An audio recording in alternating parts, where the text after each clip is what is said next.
ಇಂಡಿ ತಾಲೂಕು ಸಬ್ registry ಕಚೇರಿ ಮೇಲೆ Lokayukta SP T Mallesh ನೇತೃತ್ವದಲ್ಲಿ ದಾಳಿ ಮಾಡಲಾಗಿದೆ. ಬುಧವಾರ ಲೋಕಾಯುಕ್ತ ಅಧಿಕಾರಿಗಳು ದಿಢೀರ್ ದಾಳಿ ನಡೆಸಿ ಅಕ್ರಮವಾಗಿ ಇಟ್ಟುಕೊಂಡಿದ್ದ 50,000 ರೂಪಾಯಿ ಅಧಿಕ ನಗದು ಹಣವನ್ನು ಜಪ್ತಿ ಮಾಡಿದ್ದಾರೆ. ಇನ್ನು ದಾಳಿ ವೇಳೆ ಕಚೇರಿಯಲ್ಲಿದ್ದ ಬಾಂಡ್ ರೈಟರ್ಸ್ ಹಾಗೂ ಏಜೆಂಟರಾಗಿ ಕೆಲಸ ಮಾಡುತ್ತಿದ್ದ ಖಾಸಗಿ ವ್ಯಕ್ತಿಗಳು ಸಿಕ್ಕಿಬಿದ್ದಿದ್ದಾರೆ. ಕಚೇರಿಯಲ್ಲಿದ್ದ ಪ್ರಮುಖ ಕಡತಗಳು ಹಾಗೂ ಏಜೆಂಟ್ಗಳ ವ್ಯವಹಾರಗಳ ದಾಖಲೆಗಳನ್ನು ಅಧಿಕಾರಿಗಳು ತೀವ್ರ ಪರಿಶೀಲನೆಗೆ ಒಳಪಡಿಸಿದ್ದಾರೆ.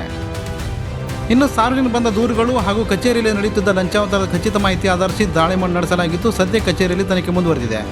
ಈ ಸಂದರ್ಭದಲ್ಲಿ ಡಿವೈಎಸ್ಪಿ ಮಲ್ಲಿಕಾರ್ಜುನ ತುಳಸಿಗೇರಿ, ಸಿಪಿ ಆನಂದ್ ಟಕ್ಕನವರ್ ಮತ್ತು ಆನಂದ್ ಡೋಣಿ ಹಾಗೂ ಲೋಕಾಯುಕ್ತ ಸಿಬ್ಬಂದಿ ವರ್ಗದವರು ಹಾಜರಿದ್ದರು.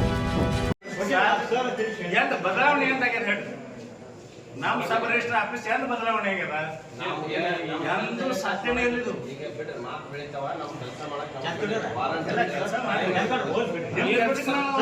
ಕೊಟ್ಟಿಲ್ರಿ ನೀವೇನ ಮಾತು ಮಾಡ್ಕೊಳಕ್ ಹೋಗ್ಬೇಡ್ರಿ ಸರ.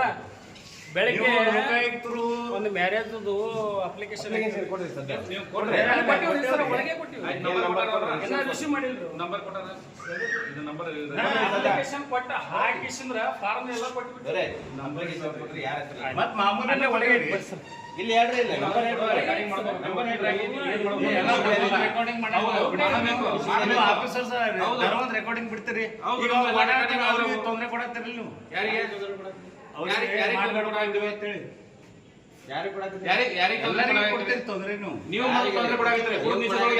ಮಾತಾಡಕ್ ಹೋಗ್ಬೇಡ್ರಿ. ಏನ್ ಕಾನೂನು ಕರ್ಕೋರಿ. ಟ್ರ್ಯಾಪ್ ಮಾಡ್ಬೇಕು ಅಂದ್ರೆ ಏನೈತಿ ಇವತ್ತು ನೀವು ನಾವು ಬಂದ್ಮೇಲೆ ಸಾರ್ವಜನಿಕ ನೆನಪಾಕ್ರಿ ನಿಮ್ಗೆ.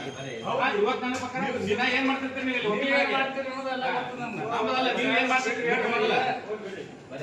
ನಿಮ್ಗ ಮಾವಲಿ ಬಂದಿದ್ರೆ ನಿಮ್ಗೆ ಬರ್ತದ್ರಿ. ನೀವು ನನಗೆ ಎಲ್ಲಿ ಹೊರಗಡೆ ಮನೆಗೆ ಬಂದಿದ್ರಿ ಕೊಡ್ರಿ.